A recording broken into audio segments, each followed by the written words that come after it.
signals, as you know. 5 on down, 30, 15, last 5. All right. And as you're familiar with, as soon as you're done, we'll give you a round of applause, then the cross-examination will close it out. Okay. North Korean dictator Kim Jong-un has 2 favorite activities to do when he's bored. He either plays basketball with Dennis Rodman or kills one of his top generals. When Kim Jong-un can't do either of his 2 favorite hobbies because Rodman is doing something crazy with the Pope or the generals have all been killed off, he develops nuclear weapons for the country instead. Countries like the US have grown concerned about this, but it has been China that has been able to tell North Korea to settle down. This is because China has proximity and an interest in North Korea, more than the US or other countries do. This idea that countries in proximity are the best guardians or monitors of other countries is also reflected in a situation currently going on in Africa. Al Jazeera, of February 4th, 2016, reports that Rwanda and Burundi currently have an escalating crisis going on between them, something that I'm sure we're all very familiar about. In Burundi, the president is unpopular, and rebels have tried to overthrow him.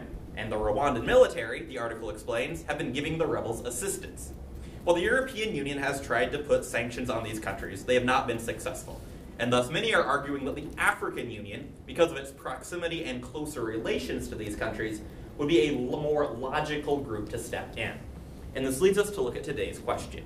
Should the African Union intervene to prevent the conflict between Burundi and Rwanda from escalating further?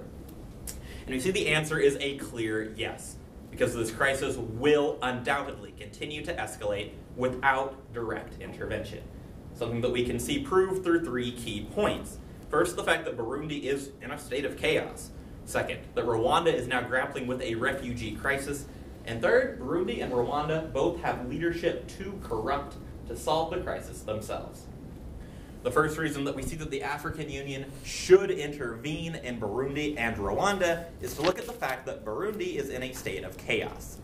BBC from February 12, 2016 gives background on Burundi, explaining that the country waged a civil war from 1993 to 2005. And after the war was over, current President Pierre Nkurunziza took office. President Nkurunziza has grown increasingly unpopular and was the subject of a coup, the article explained, in April 2015. Despite the coup, he then got elected to a 3rd term with 98% of the vote the next month. Very suspicious, Nkurunziza. Nkurunziza is thus still not liked by many people in his country. And the New York Times from February 10th, 2016 reports that the Rwandan military helped train Burundian rebels to overthrow their president. So here you have Burundi, a country where a coup had already occurred, now with intervention from a neighboring country.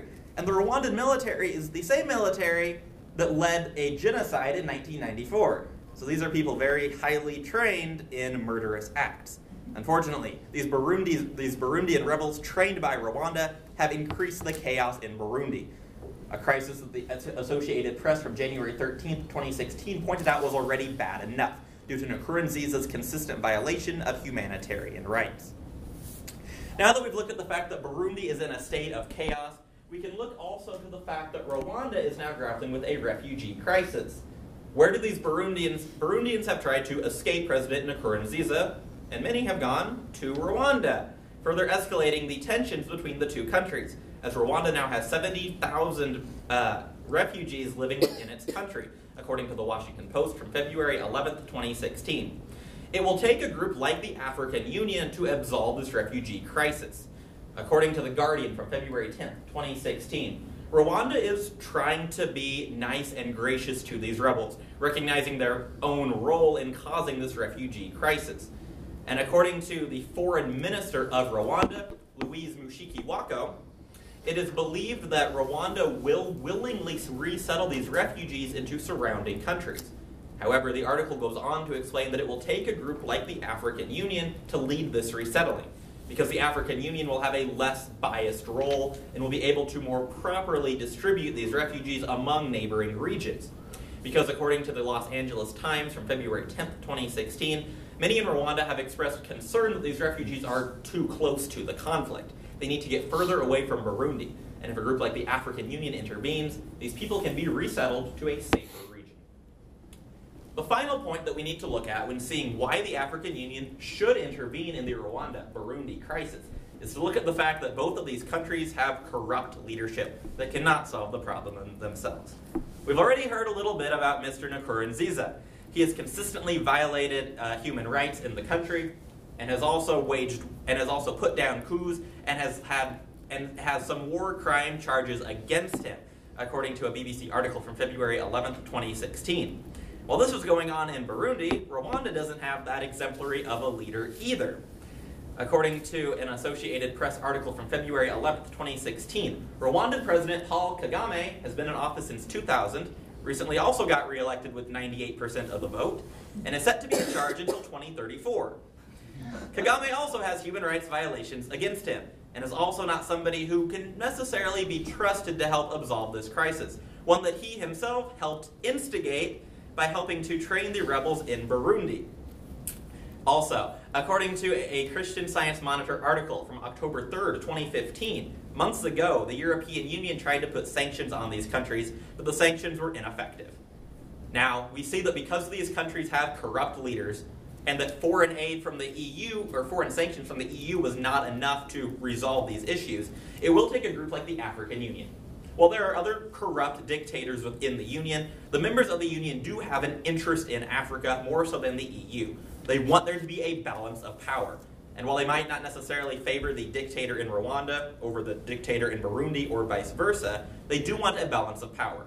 And because neither of these leaders is because both of these leaders are too corrupt to handle the crisis themselves, it should fall to the AU. Which leads us back to today's question. Should the African Union intervene to prevent the conflict between Burundi and Rwanda from escalating further? We see the answer is yes, because the crisis will surely escalate without AU intervention. Something that we can see is true because Burundi is in chaos. Rwanda is grappling with a refugee crisis, and both countries have too corrupt of leadership to solve the problem themselves. As is the case with China and North Korea, the help for Burundi and Rwanda must come close to home. You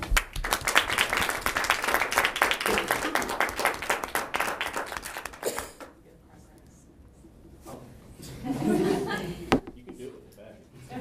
Interbook. Props in process. We're ready? Congratulations. Thank you. I have a couple of questions All right. for you. So why is Rwanda involved with training Burundi, rebels? Because Rwanda and their president Kagame see the leader of Burundi, Nkurunziza, as a rival. During the Civil War, Kagame didn't want that faction, Nkurunziza's faction, to win out. So Rwanda has long-standing feud with him and his leadership. Alrighty. And why would the refugees run to Rwanda when they also know that they have a corrupt leader there? The refugees run to Rwanda because it's right there, is the most simple explanation. They want to get out of Burundi. Rwanda's right there, which is what a fear was expressed by Rwanda's own foreign minister, that they're still too close to the conflict. But yeah, obviously it's not the best place to go, but there's nowhere else to go. Would it be possible for the EU to serve as a third-party mediator with peace talks instead of just simply sanctions? It potentially could. I think it would be wise for the African Union to intervene first. If those talks were to fail, then maybe the EU should intervene. But I think the African Union should try to solve the conflict in Africa first. And could you expand a little bit why the AU hasn't been more involved? Mainly through their own fault. There was one article on BBC that sort of faulted the African Union for taking action. Mainly they just haven't done it. There's no real good reason. Obviously they should have an interest in maintaining the balance of power. I think they were sort of hoping the conflict would die away, and it hasn't. Alrighty, that's all the questions I have. All right. for you. Thank you.